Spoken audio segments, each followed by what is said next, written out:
Keir Starmer is facing yet another tough morning of headlines, with one of his top aides having to resign over sexually explicit and deeply offensive remarks about the MP Diane Abbott. Well, Radio 5 Live's Matt Chorley is here with broadcaster Nicola Thorp and our very own Dr Amir. It's fair to say it's not going that well, really. No, it's only 2 weeks ago I went and interviewed Keir Starmer in the Cabinet room on my 5 Live show. First day back, he said it's phase 2. New team in place. He's had a bit of a reshuffle behind the set. And since then, he's lost Angela Rayner, he's lost Peter Mandelson, and now he's lost a guy called Paul Ovenden, who viewers won't have heard of. But he's been with Keir Starmer for a long time, speechwriter, political director, a really core part of his team. And he's now resigned after it emerged he'd sent messages in 2017 actually telling someone else about another conversation he'd had where they were essentially playing, let's call it a crude version of Shag, Marry, Avoid, about Diane Abbott. What's interesting about this is there's an interesting question of why this has come out now. Yes, indeed. Who is behind that? Because, like I said, it was back in 2017. A long time ago, yeah. Is it someone who's out to get people around Keir Starmer? Right. There are also people who are very cross in the Labour government about why Keir Starmer's let him go over something which he admits was wrong, but was a long time ago. He was recounting a conversation. You know, in other circumstances, he could have apologised and said, you know, it was a long time ago, it was before we went into number 10.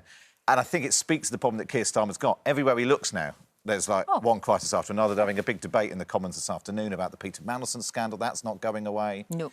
And there's all the other, you know, illegal immigration, the state of the economy, the state of public services, which people actually wanted to be getting on with, and instead he's having to deal with all this stuff. It's not good, is it? And this whole thing, I mean, you're right in the sense of why this is coming out now, who keeps these messages, who leaked it, all of these things. But fundamentally, they were disgusting. Yes, and I'm not here to defend, like, what was said, but as Matt's explained, you know, these messages, he was recounting a conversation with somebody else where another person had sort of said these things. These messages were sent, I think, by WhatsApp, and they've now re-emerged, as you said, 8 years on. And I just wonder, I think about Diane Abbott, she's faced so much racist, misogynistic abuse. She's the mother of the House, longest-serving female MP, I believe.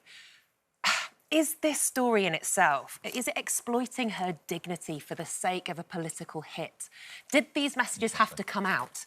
You know? Right. I think about her and I think, gosh, if she was opening the paper today, wouldn't she have wished that it hadn't been exposed in a way? OK, these people have said awful things in a private conversation in the past. I think it should have been dealt with privately and she shouldn't have been brought into it.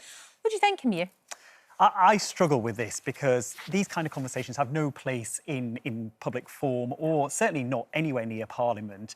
But I really feel for Diane Abbott. I feel like all my life, all I've heard are really racist, misogynistic comments about her. And she takes it and takes it and takes it. And no other MP, I know lots of female MPs get it, but because she's black and because she's female, she gets it so much worse. And she was the pioneer, so she was the first one. You know, in the sense it was difficult for her.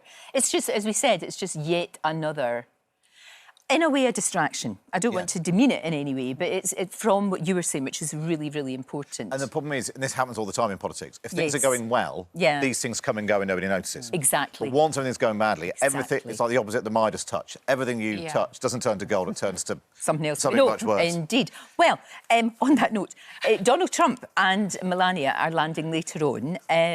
Now, Keir Starmer was hoping to maybe, I don't know, that this would somehow reflect well on him. But how do we think that's going to go? I mean, again, this is complicated. Keir Starmer whipped out the letter back when he went to the White House and invited. I've got the letter from the King. Here, look, I'm a really good boy. Shall I read it now? And this is unprecedented, isn't it? Yes, it is unprecedented. And to be fair, you know, if you look at some, you know, lots of other world leaders have not had the relationship with Donald Trump that Keir Starmer has. Although we have got higher tariffs than we had before, they're not as high as other countries. OK. So, and lots of deals are being announced this week on tech and nuclear and all of that, and, you know, they're all carefully arranged to make sure they happen. However, Donald Trump is not very popular in the UK.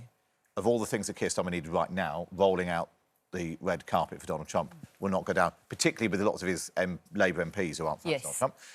And Donald Trump has his own Epstein questions. He was friends with Epstein long before anything came out about his law-breaking. But he also got on quite well with Peter Mandelson. And there's going to be a press conference on Thursday. So tomorrow's all the sort of royal bands and whistles and red carpets. Thursday's the sort of politics day. There's a press conference. And you know there will be questions about, Did you like Peter Mandelson? Was Keir Starmer right to get rid of him?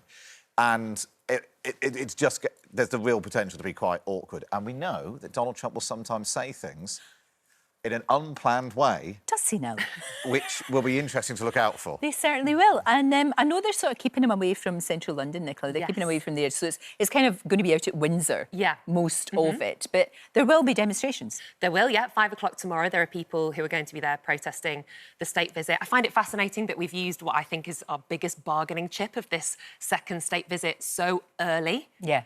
In his term. I don't know what we can maybe dangling it for longer. And then say, oh, or not this year, maybe next year. An maybe even more unprecedented visit. Yeah. But yeah, there will be protests. Look, I went to the previous one in 2018. There was one in 2019 as well. You might remember that image of the big Trump baby the blimp baby with the nappy. that was flown across London. That won't be appearing this year because the organisers have said it's not really a laughing matter anymore. Right, and that's actually, a really interesting what Trump point, represents now, I think, to some people is something a lot more potentially scary and dangerous than simply, you know, a big crybaby in the sky. Interesting. And it's that people do have the argument that they're not welcoming Donald Trump per se. It's the job, not the man. He's a but democratically I don't elected see leader. how you can separate both. Yeah.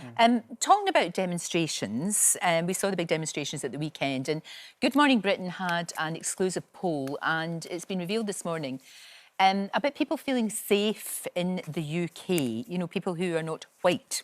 About feeling safe in the UK. It's quite interesting, the results of that poll. What do you think, Amir? Well, the results show that a third of people who were involved in this poll, historically marginalised groups of people, don't feel safe in the UK, and almost half of them feel like it's related to the raising of the flags and everything else that's happened since then. I'll be honest with you, Lorraine, as someone from a historically marginalised background, you know, it stirs up this internalised fear that you're almost born with when you live here in the UK, that at some point you're not going to be welcome here and you're going to be told this is not your country anymore. And I know, but that's what it feels like to us, and it feels like that to a lot of people.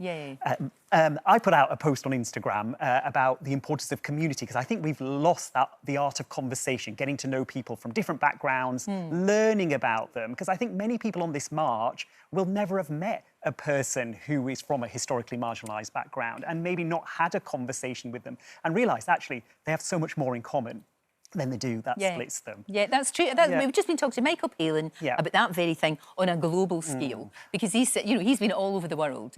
And you know, says the more you travel, the more you meet people, the more you realise that actually we have got so much in common. I do think, sorry if you don't mind, I do think like these conversations and this rhetoric around immigration is a really helpful distraction from the root causes as to why people's lives are considerably worse off than they used to be. You know, the distribution of wealth, the kind of the funding of wars and destabilisations in the Middle East, which lead to these refugee crises. If that money was funded into our public services, our trains, our buses, our NHS, our schools, cleaning up rivers, replanting forests, all those things that will improve people's lives, it will be so much better. And people will realise, actually, that's the issue, not this red herring over here. Well, you were there. You went to the Unite the Kingdom march. Yeah. What did you Not discover as a protester. then? No, you were there as an observer. You wanted to find out more about it. I did. Look, I've spent a career sort of debating with people and trying to educate on these issues. And I thought, OK, well, for today, I'm going to go and just listen to the sort of unfiltered opinions of people and why they were there. This was organised by the far right, by a group of racist people. But that was not necessarily representative at all of the people who were there. In fact, lots of people were very upset by the fact that they were being labelled racist or far right. They would vehemently deny, in particular, that they were far right. What I saw was people who were very angry and disenfranchised. And I think that we... I speak about myself here, but on the left, people in the centre and the centre-right have failed. If the person that these people are now looking to is Tommy Robinson, there is a void in our society, and people's genuine concerns are being turned into something that perhaps they don't believe is true. People think, or people are accused of being racist for something. And yes, some things that they are saying or doing is ultimately born from racism, but they don't understand it to be that way. And so people feel separated and marginalised. And I walked through that protest, and I was overwhelmed with the sheer number of people. And I thought, I'm such a proud British person. I thought there can't be 150,000 far right, you know, scumbags here. And that wasn't the case. Yes, at the front. And yes, there were people getting very, very angry and throwing things and chanting horrendous things. But there were also families who just looked really scared. And That's so sad. You wonder how we got here. You know, this is the thing. It's like the scapegoating of migrants and immigrants for the problems of ultimately the ruling class. And austerity. Austerity's played a big part in it. But you cannot, I cannot overstate how concerned mainstream political parties are about what happened on Saturday. The amount of time and bandwidth been taken up in government, and the Conservatives and the Lib Dems, you know, the rise of reform is clearly a part of that as well. But I think it goes exactly to what you're talking about. It's about how do you communicate that stuff? And actually, some of the list of things that you said people want to see done, the government say they are doing, but they're not communicating that. No. And it's been distracted by all the other things we started off talking about. Exactly. A few people I spoke to on that march said they didn't want to go because it was led by Tommy Robinson, but they didn't know where else to go. Oh, geez. See, that's the worry, isn't it? That's the worry. And you're right. Lots of people have been let down very badly. Thank you so much. Hi there, thanks so much for watching our YouTube channel. We upload new videos every single day. So click here if you're interested in this video, or head to the homepage for more amazing content.